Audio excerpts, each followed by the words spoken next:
우리는 계속해서 이스라엘의 초대 왕이 된 사울이 왕이 된 이후로부터 하나님께서 사울 왕을 세우신 것을 후회하셨다 말씀하시기까지의 사울의 불순종과 그에 대한 책망의 말씀을 나누고 있습니다.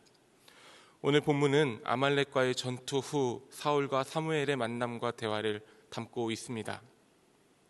사울은 아말렉과의 전투에서 아말렉 사람들의 왕 아각을 사로잡고 그 땅에서 양과 소의 좋은 것, 기름진 어린 양을 끌고 돌아와 자신을 위한 기념비를 세우고 그의 왕위가 시작된 길갈의 백성들과 승리를 누리고 있었습니다. 하나님과 동행하는 자의 승리는 하나님의 말씀으로 삶을 살아내는 것이며 그의 말씀을 들음과 그 말씀에 순종하는 삶이 승리의 삶임을 알지 못했던 사울은 땅에 기름진 것을 많이 갖는 것과 높이 올라서는 것과 그리하여 널리 인정받는 세상의 승리에 취해 자신을 세우고 이끄셔서 오늘을 살아내게 하신 하나님을 잃어버리게 됩니다. 그런 사울에게 하나님께서 왕으로 세운 것을 후회한다 말씀하시며 사무엘을 통해 더 이상 사울이 왕이 되지 못하게 하셨다라는 말씀을 전하십니다. 왕이 될 수 없다는 말에 하나님의 말씀을 따라 그리하였다던 사울은 오늘 본문 24절과 같이 변명을 시작합니다. 사울이 사무엘에게 이르되 내가 범죄하였나이다. 내가 여호와의 명령과 당신의 말씀을 어긴 것은 내가 백성을 두려워하여 그들의 말을 청종하였음이니까. 사울은 사무엘의 계속된 추궁에 서툰 핑계를 시작합니다. 사울은 자신이 범죄하였음을 고백하며 회개하는 듯 하였지만 도리어 백성들에게 그 책임을 돌린 것뿐이었습니다.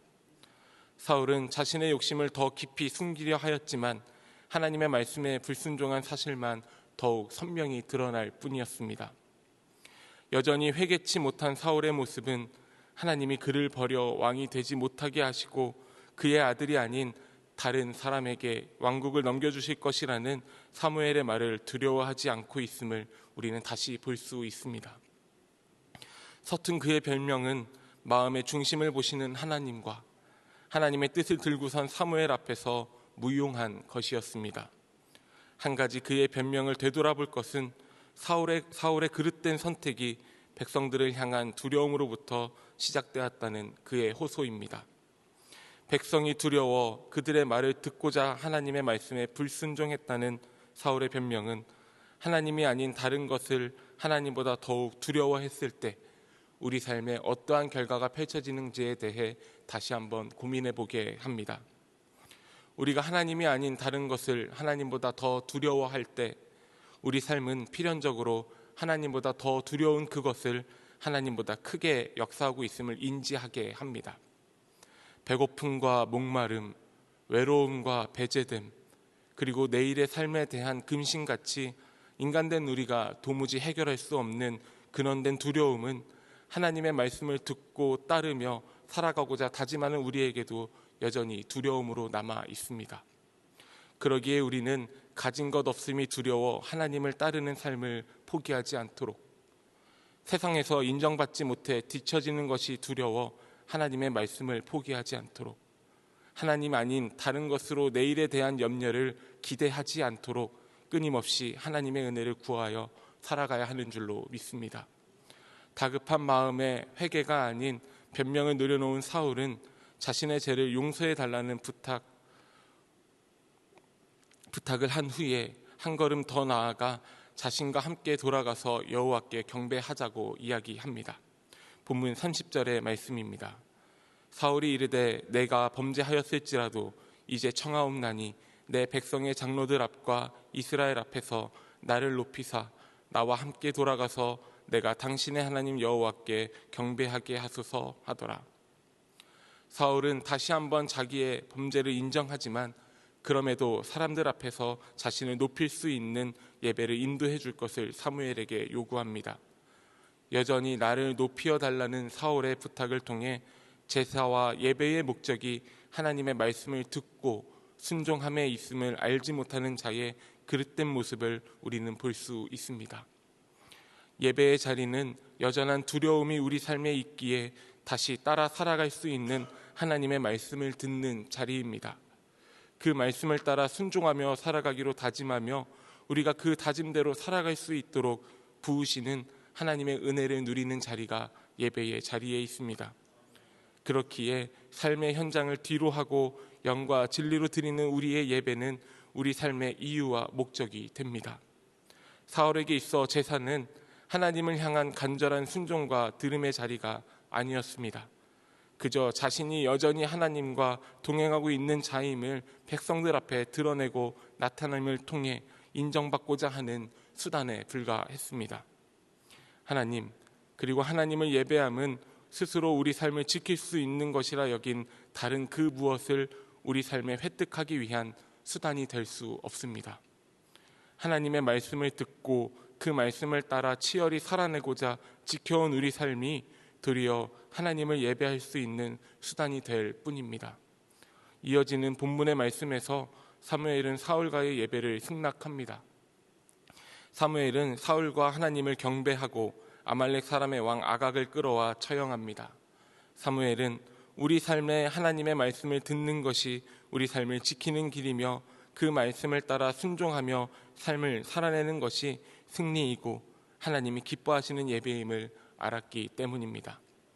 사울의 불행은 자신의 삶의 터전이 어디로부터 왔으며 무엇으로 지킬 수 있을까에 대한 그릇된 생각에서부터 시작됩니다. 백성들의 요청으로 이스라엘의 첫 번째 왕이 된 사울은 그의 왕위가 백성들의 인정으로부터 시작된다 여겼습니다.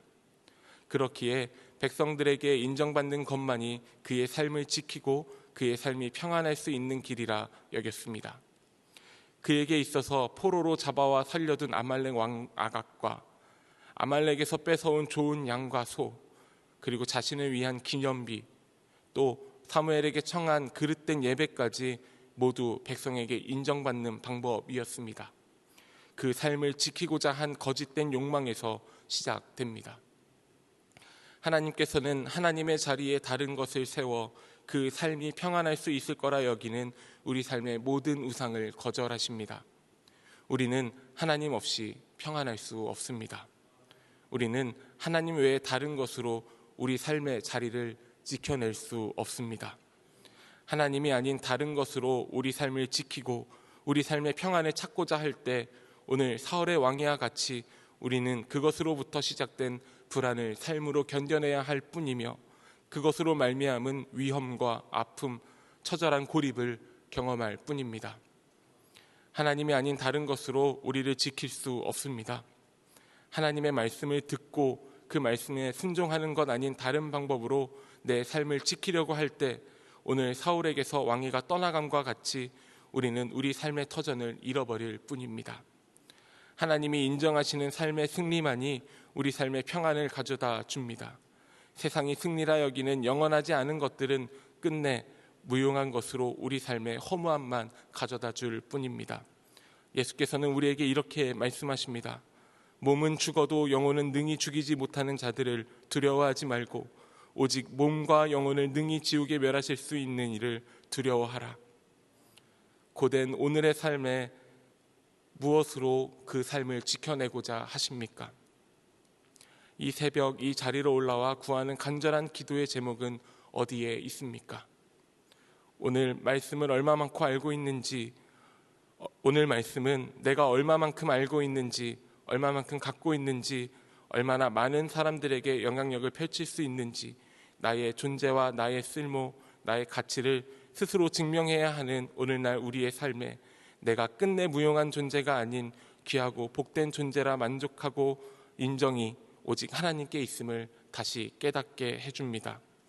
하나님의 말씀을 듣고 순종하는 삶에 하나님이 인정하시는 승리가 있습니다. 하나님께서는 신실한 그의 백성들에게 이렇게 약속하십니다. 그들의 자손을 문 나라 가운데에 그들의 후손을 만민 가운데에 알리리니 무릇 이를 보는 자가 그들은 여호와께 복받은 자손이라 인정하리라. 오늘 이 아침으로부터 펼쳐지는 우리의 삶은 끝내 무용한 것이 주는 거짓된 평안을 따르는 길에서 벗어나 영원하신 하나님만을 온전히 경외함으로 주의 말씀을 듣고 순종하는 삶에 허락하신 참된 평안과 위로를 누리는 삶이 되기를 우리 주님의 이름으로 축복합니다.